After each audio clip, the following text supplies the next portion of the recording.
these herdsmen. I don't understand how somebody is going to compare the life of a cow to a life of a human being. Who does that? We're not going to stop telling ourselves the truth as northerners, whether you like it or not, whether it hurts or it doesn't. But we're just going to have no option than to tell ourselves the truth. The fact is, your ideology, our ideologies and concept as northerners is retrogressive in nature. It's anti-developmental in nature. It's holding the country back in so many ways. Let's be factual with this. Let's look at it. When the herders started making all this havoc on communities, people advocated for the anti-open grazing bill. Who were the front runners in regards ensuring that this bill doesn't come through? The northerners. They rape women. They burn down houses. They attack churches, attack mosques, attack commuters, extort money from farmers. Farmers have to pay fines and taxes to go to farms. Their activities has destroyed agriculture in northern part of Nigeria. Their activities have destroyed cattle rearing in northern Nigeria. Their activities has destroyed education in northern Nigeria. Many schools are closed now. You have a duty, a responsibility as educated Fulanis, of which we are, to reach out to your people that crime does not pay. Good everyone, thanks for joining me in this video. In the year 2016, getting to 10 years now, while I was in Libya before I returned back to Nigeria that year, I met two Fulani guys who are very nice, okay? One of them is Ibrahim from Gambia, that one speaks English a little, and another one is Fofona, yeah, from Senegal, okay? And up to today, we are still friends like this, okay? For you to keep friendship up to 9 years, it means that these people are good people, okay? We talk always, we rapport, and yesterday, Ibrahim called me on WhatsApp and we were talking, we discussed a lot of things. And the majority of Fulanis in Gambia, I think they don't behave like the Fulanis who are terrorizing in Nigeria, but they behave like the Fulanis who were in Nigeria right from time before all this one started coming, before Buhari then started importing these people who are terrorizing. Now, he told me something that I like so much. He said, what these people are doing in Nigeria, they can't do it in Gambia. They can't do it in Senegal. They can't do it in all this area that they believe that this is where we came from. They can't do it there. But they will go to Nigeria and do it. Now, the purpose of this video is to make people to understand that as it stands now at this moment, so many Fulanis, so many Northerners, including Hausas, who have good conscience, are coming decisively against the Fulanis who are terrorizing, okay? They call them herdsmen, but they are not herdsmen. Even before they started coming, Nigeria have herders before who don't carry AK-47, who don't kidnap, who don't do all those things. So these people, this set of people, it's like they employ them to do something. They employ them to do an agenda. They purposely brought them to Nigeria to carry out ethnic cleansing and anything you can think or imagine that the federal government of Nigeria is sponsoring. Okay, because who brought them? It was the federal government that brought them. Okay, so there are a lot of things that I want you to understand in this video, because a lot of people from the north are coming out to condemn everything that this set of people who are terrorists are doing. They are spoiling their image. They are doing all sorts of things. According to Shehu Sani, you watch him in this video, he said that they are Fulanis who are engineers, professors, but if they see them today, they look at them as terrorists. Why? Because their people are terrorizing. So, the way the things are going now, everybody is waking up. Gone are those days where people will continue to keep quiet when people are being killed and so on and so forth. So, things that are coming, all these terrorists who are Fulanis, they don't know what is coming to them. They don't know, okay? So, everybody must join hands together to make sure that we stop these people and stop them forever. The reason why I'm saying this is because of life. The life they are wasting, they will be wasted as well. Everything they have done in so many years, the time of retaliation has come. So, the other day I did a video, I said, if you know that you have a friend who is a Fulani or you are from that tribe, call your people to order, because this is not the time where you enter people's community, you kill one person and people will run. No, people will not run. They will find you, they will catch you, Okay, nobody is ready to tolerate shit right now. So I am glad that a lot of people, including the Fulanis, they understand what we say, what we come online to complain every time. They understand it very well, and it's also becoming a problem to them. Okay, this video is a journey. Let's start it. When I saw the pictures, the gruesome pictures of the individuals that were unalived in Bokos, I wept for my country. Not just Bokos, in Ehamufu and also Adani in Enugu State. It is very, very unfortunate that these things are happening. These herdsmen, I don't understand how somebody is going to compare the life of a cow to a life of a human being. Who does that? Let's assume something happens to the herdsmen. Why would you take the laws into your hands? This is not the first time you people are doing this thing. I worked in Enugu for 5 years. I worked under the Enugu State Peace and Security Committee. There is no local government in Enugu that I have not been to, trying to curb this menace between farmers and herders. I've been to all these places, from Nkerefi in Ogu, to Adani, Isiuzo, Uzuwani, Udi, Igwetiti, Igwezi. You understand? I've been to all these places, Oba Nsuka, because I was with the Enugu State Peace and Security Committee that was constituted by the former governor, Right Honorable Ifeanyi Ugwuanyi.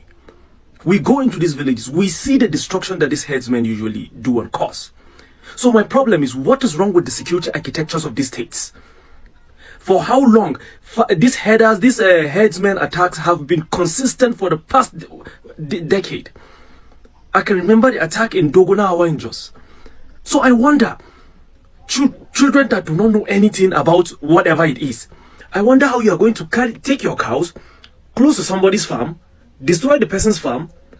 Though I know sometimes the reaction from the farmer sometimes is harsh, of which I understand. It's difficult for you to put ones and twos together, farm, and then see it destroyed.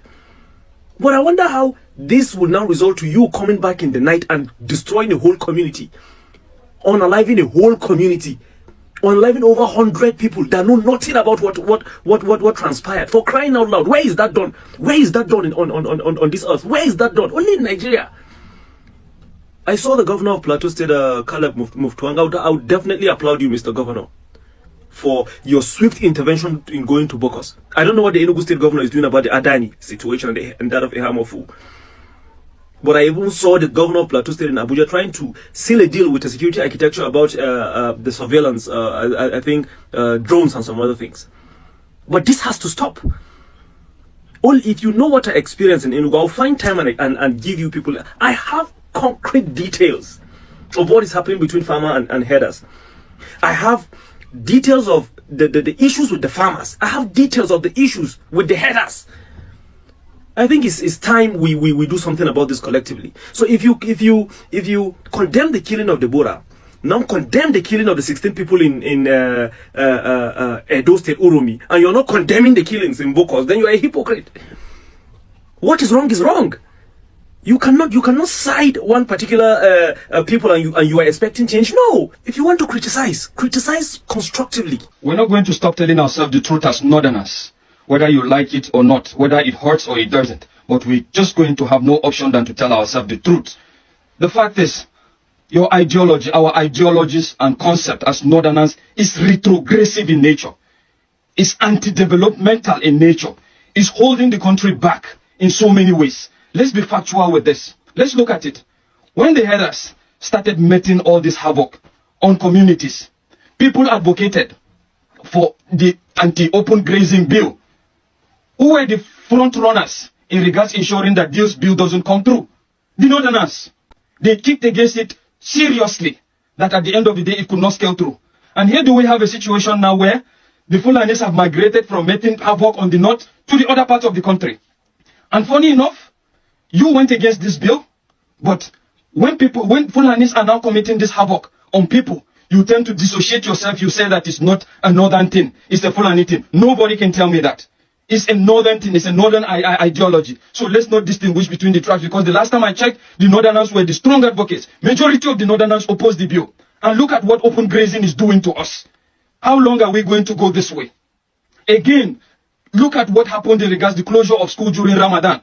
A lot of people, reasonable Nigerians, came out to say that this is wrong, this is anti-developmental. It doesn't stop you from doing your religion. It doesn't stop you from being who you are. But what did they not do? A quite majority were celebrating and were saying this is a good thing, this is a very big progress for the propagation of the gospel of God. And look at where we are now. So how are you going to tell me that the Northerners are not hypocritical in nature? And let's face it, this is what the politicians do. And who are their disciples? Their disciples are the common Northerners, the majority that are poor. The second point is the fact that when there was a bill in regards to birth regulation, what happened? Who were the front runners in ensuring that that bill doesn't come through? It was still the North. I remember a senator coming to the Senate House with 5 or 6 of his wives, trying to convince people how he's happily married and is responsible. But let's face it, Oga. If you are capable, you have the capacity to marry 5 wives and have many children as much as you want. What now happens to your brothers, those that doesn't have the capacity and are marrying so many women and are giving birth to so many children that they can't control? Is it the same thing? How long are we going to continue this as Northerners? It's so appalling. Until you wake up, you will always be considered inferior to any other region. And the fact is, don't expect that no matter the agitation, no matter your grievances, this will bring it to a standstill. It's still going to continue till you change your mentality, till you change your orientations, till the common man in the North starts challenging these allies that hold you at ransom. How many of the allies do you have their children in Almajiri schools? Why should you open Almajiri schools and send children to Malams that doesn't even have the capacity to feed his own family? And you tell me that this is not a Northern agenda, and you tell me the problem of the North is not itself. The problem is we. We are the problem. Until we wake up, nothing is going to change. Nothing, absolutely nothing. Who were as well the major advocates of the Muslim ticket? The North. The North. And where has it brought us? Look at where it has brought us. And I'm telling you wholeheartedly that that concept has not yet changed. It's still in the minds of the Lord. They're still waiting for the next election. During the Muslim ticket, a lot of imams were preaching with video evidence. Even some top politicians, top Northern politicians, preaching, telling them on the need for us to, for the North to have a Muslim ticket that will promote the establishment of the kingdom of God. Indeed, the kingdom of God is established. You are all welcome to the kingdom of God. Most of them are in their 17, 18, 19, early 20s and early 30s. Very brutal. They rape women. They burn down houses. They attack churches, attack mosques, attack commuters, extort money from farmers. Farmers have to pay fines and taxes to go to farms. Their activities has destroyed agriculture in northern part of Nigeria. Their activities have destroyed cattle rearing in northern Nigeria. Their activities has destroyed education in northern Nigeria. Many schools are closed now. You have a duty, a responsibility as educated Fulanis, of which we are, to reach out to your people that crime does not pay. 10 to 15 years on banditry has not produced one billionaire among the bandits. It has destroyed the life of Fulani. It has even destroyed the image and reputation of Fulani people. Because every Fulani that is seen now is being seen to be a bandit. They are Fulani doctors. They are Fulani lawyers. They are Fulani engineers. They are Fulani architects. They are Fulani professors all over Nigeria. They are Fulani businessmen. But criminality of these bandits that are mostly Fulani has destroyed the name, the image, the reputation of every Fulani man. How does that help us? How? Don't take lightly your mission. Your mission is very important. It's important for the peace, for the unity, for the progress and security of Nigeria. Northern part of Nigeria used to be one of the most peaceful parts of this country here. But you know what? If you see your face now, someone will think you're a bandit. Looking at you now, someone will think you're a bandit.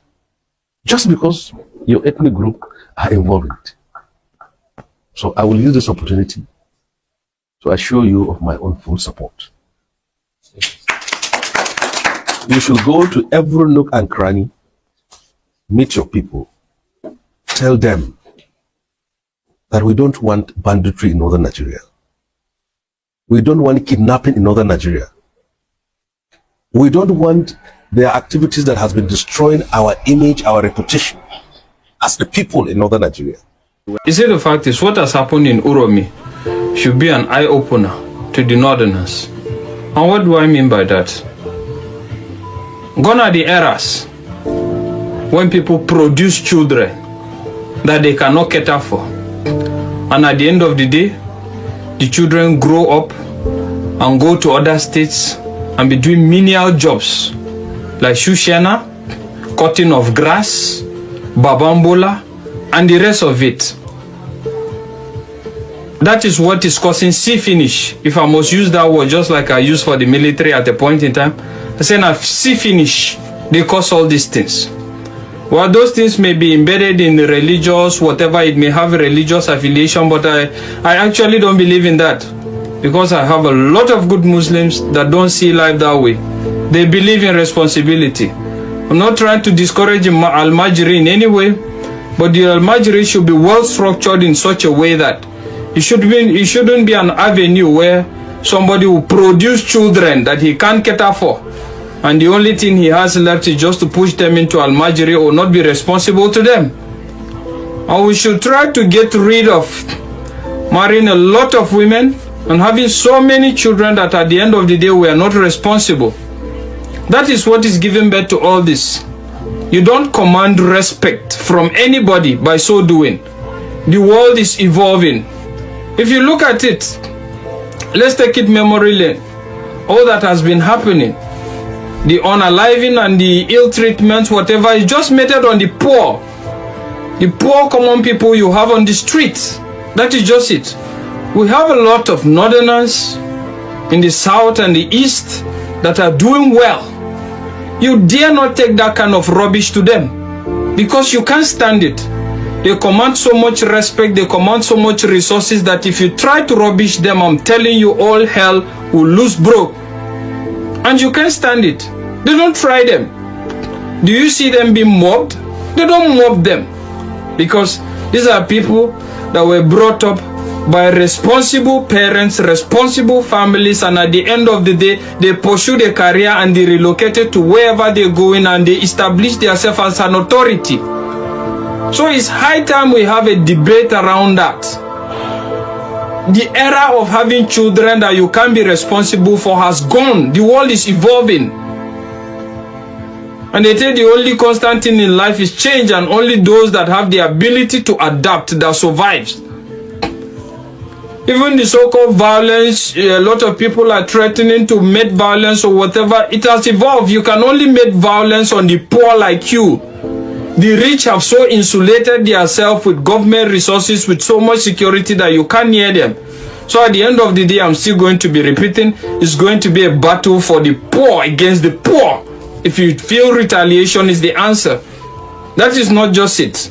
And again, I think it's high time as northerners, we should call a lot of our Islamic scholars, our cleric scholars, both Islam and even Christians, that are deceiving you people, that are making you think that this religion is more difficult and this religion is more about sacrificing yourself and not living to enjoy the dividends of life.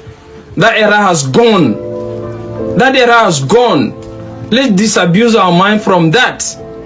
The fact is, this life is simple if you understand the basic principles and concept. And it doesn't necessarily mean that you are going to be worldly or you are going to be wayward. You can still maintain your moral and religious stand, and at the same time you are very respected and very objective in everything you do. Look at Saudi Arabia. Are they not Islams? Who dare you assault a person from Saudi Arabia or look down on him? Because there seems to be a kind of a balance. You don't allow a kind of myopic and fanatic scholars to come and ruin your life for you, all in the name of religion. We need to wake up and leave all those stuffs. It's not helping anybody. What I'm just trying to say is, until they not learn to command respect from their counterparts, until they not learn to command respect by living a comfortable and a very respectable life, nobody will respect you. They will think life is cheap. And that is why a lot of all these things will happen. They know there's nothing you can do. All you can do is rant. Or if you even want to retaliate, you can't retaliate on the people that have committed this evil. You can only retaliate on poor people like you. I keep saying this, and I'm still going to repeat this, that the problem of the North is the North, whether you're happy with it or you're not. Let's stop all these things. Let's stop all these things.